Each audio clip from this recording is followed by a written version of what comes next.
Saules aptumsumi notiek tad, kad mēnesis pilnībā vai daļēji aizsec saules disku. Pilnīgās aizsegšanas gadījumā uz vairākām minūtēm iestājas tumsa, bet daļējas aizsegšanas gadījumā atkarībā no aptumsuma fāzes saule vizuāli atgādina apli ar nelielu robu. Latvijā daļēji saules aptumsumi ir novērojami reizi 2 līdz 4 gados. Iepriekšējais daļējais saules aptumsums Latvijā bija novērojams 2011. gada 4. janvārī.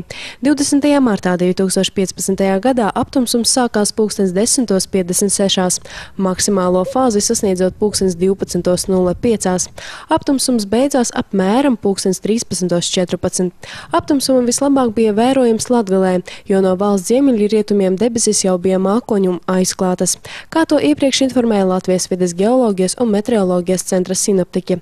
Daudzi Latvijas iedzīvotāji izmantoja iespēju vērot šo neparasto dabas parādību.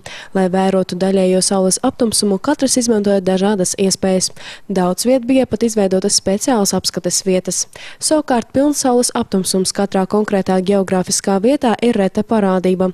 Iepriekšējo reizi Latvijā pilns saules aptumsums bija novērojams 1954. gadā, bet nākamais būs novērojams tikai 2142. gadā.